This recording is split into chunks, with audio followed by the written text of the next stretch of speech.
IPL season ప్రారంభమవుతున్న వేళ ప్రస్తుతం 2 తెలుగు రాష్ట్రాల్లో ఆన్లైన్ బెట్టింగ్ యాప్ల ఇష్యూ సంచలనం సృష్టిస్తోంది. చట్టవిరుద్ధమైన వీటిని ప్రమోట్ చేసి యువతను తప్పుదారి పట్టిస్తున్నందుకు సినీ నటులను, బుల్లితెర ప్రముఖులను, సోషల్ మీడియా ఇన్ఫ్లుయెన్సర్లు, యూట్యూబర్లను పోలీసులు విచారిస్తుండడమే ఇందుకు కారణం. ఈజీ మనీ పట్ల యువతను ఆకర్షించి వారి ఖాతాలను ఖాళీ చేయడమే లక్ష్యంగా పనిచేసే ఈ బెట్టింగ్ భూతం బారిన పడి ఎందరో అమాయకులు ప్రాణాలు సైతం పోగొట్టుకున్నారు.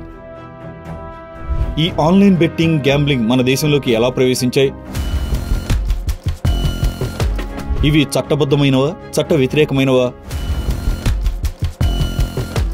ఎందుకు యువత దీని మాయలో పడి ప్రాణాల మీదకి తెచ్చుకుని కన్నవారికి కడుపు కోత మిగులుస్తున్నారు?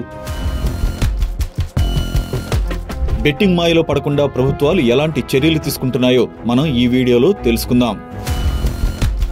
Welcome to hidden folder.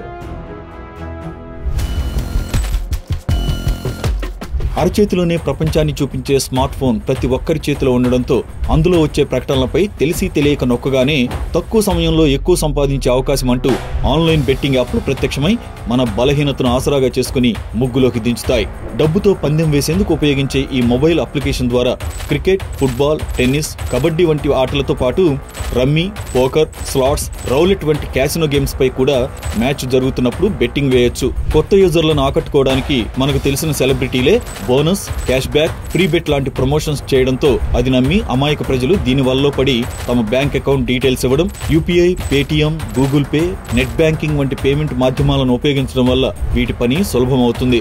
ముందుగా తక్కువ మొత్తంలో గెలుస్తూ ఆ తర్వాత ఎక్కువ పెట్టుబడి పెట్టి భారీ నష్టాలను ఎదుర్కొంటున్నారు. చట్ట వ్యతిరేకం కావడంతో ఎవరికీ చెప్పుకోలేక అప్పులు చేసి నష్టపోయి మానసిక ఒత్తిడి, డిప్రెషన్తో చివరికి ఎంతో మంది అమాయక ప్రజలు, యువత దీని మాయలో పడి బలవన్మరణాలకు పాల్పడుతున్నారు.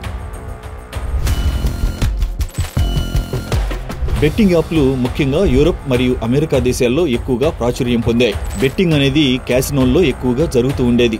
ఇంటర్నెట్ విప్లవం వచ్చిన తర్వాత ఇప్పటి ఆధునిక బెట్టింగ్ యాప్లకు పునాది వేసింది మాత్రం America, Russia, England, France, Germany వంటి అభివృద్ధి చెందిన దేశాలే. ఆన్లైన్ గ్యాంబ్లింగ్, బెట్టింగ్లకు ఇవి చట్టబద్ధతనివ్వడంతో William Hill, bet MGM, Paddy Power, Caesars Sportsbook, Parimatch, bet 365, Betway వంటి అంతర్జాతీయ బెట్టింగ్ యాప్ సంస్థలు ఏటా ప్రపంచవ్యాప్తంగా కొన్ని వేల కోట్ల వ్యాపారాన్ని నిర్వహిస్తున్నాయి. స్పోర్ట్స్ బెట్టింగ్ మార్కెట్లో అంతర్జాతీయంగా 2025 నాటికి $74.87 బిలియన్ ఉన్న ఆదాయం 2029 నాటికి $94.99 బిలియన్ చేరుతుందని, వినియోగదారుల సంఖ్య 206.6 మిలియన్లకు చేరుకుంటుందని అంచనా. 2025 నాటికి $18.51 బిలియన్ అత్యధికంగా అమెరికా ఆదాయం పొందుతుండగా వినియోగదారుల సంఖ్యలో కెనడా అగ్రస్థానంలో ఉంది.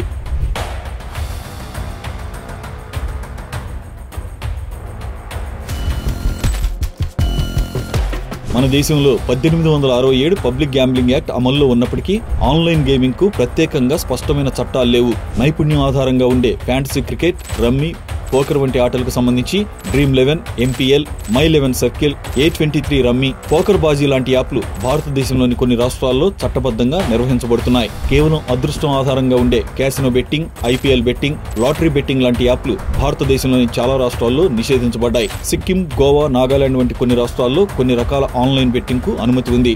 ది వీక్ నివేదిక ప్రకారం భారతదేశంలోని 40% ఇంటర్నెట్ వినియోగదారులు బెట్టింగ్ కు పాల్పడుతున్నారు. తెలంగాణ 2017లో, ఆంధ్రప్రదేశ్ 2020లో ఆన్లైన్ బెట్టింగ్, గేమింగ్ యాప్లను నిషేధిస్తూ ప్రత్యేక చట్టాలను రూపొందించాయి. తమిళనాడు, కర్ణాటక రాష్ట్రాలు కూడా 2021లో online rummy, poker, fantasy games పై నిషేధం విధించాయి.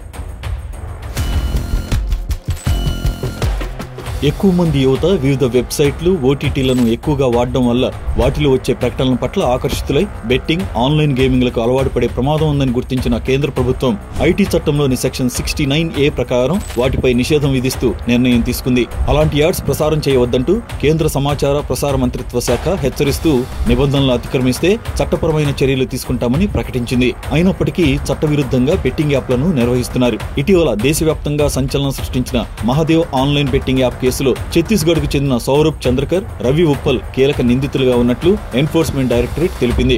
భారత్, మలేషియా, థాయిలాండ్, యుఏఈలో ఈ యాప్ కు వందలాది కాల్ సెంటర్ల ద్వారా రోజుకు 200 కోట్ల వరకు చేతులు మారినట్లు నివేదికలు సమర్పించింది. ఈ కేసులో అప్పటి ఛత్తీస్గఢ్ ముఖ్యమంత్రి భూపేష్ బఘేల్ కూడా 508 కోట్ల ముడుపులు అందుకున్నారని ఆరోపణలొచ్చాయి. యాప్ కోసం ప్రచారం చేసిన బాలీవుడ్ నటులు రణబీర్ కపూర్, శ్రద్ధా కపూర్లకు ఈడీ నోటీసులు జారీ చేసి విచారణకు హాజరవ్వాలని ఆదేశించింది. కొద్ది రోజుల క్రితం తెలంగాణ ఆర్టీసీ ఎండీ సజ్జనార్ నా అన్వేషణ యూట్యూబ్ ఛానల్ ద్వారా పాపులర్ అయిన అన్వేష్ తో ఆన్లైన్ లో నిర్వహించిన చిట్ చాట్ లో బెట్టింగ్ యాప్స్ ను ప్రమోట్ చేస్తున్న వారిపై చర్యలు తీసుకోవాలనే సూచనలతో సినీ ప్రముఖులు, యూట్యూబర్లు, సోషల్ మీడియా ఇన్ఫ్లుయెన్సర్లపై కేసులు నమోదు చేసి హైదరాబాద్ పోలీసులు విచారిస్తున్నారు.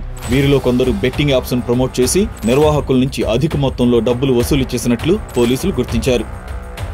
పెరుగుతున్న ఆధునిక సాంకేతిక పరిజ్ఞానం, ఆర్టిఫిషియల్ ఇంటెలిజెన్స్, 5G నెట్వర్క్లతో పోటీ పడుతూ ఈ బెట్టింగ్ యాప్లు జనాల్లోకి విస్తృతంగా చొచ్చుకుపోకముందే సాధారణ మధ్యతరగతి ప్రజలు, ముఖ్యంగా యువత, విద్యార్థులు ఈ ఊబిలో కూరుకోకుండా ప్రభుత్వాలు కఠిన చట్టాలతో నిబంధనలు అమలు చేయాలని కోరుకుందాం. ఇలాంటి మరిన్ని వీడియోస్ కోసం హిడెన్ ఫోల్డర్ యూట్యూబ్ ఛానల్ ని సబ్స్క్రైబ్ చేసుకోండి.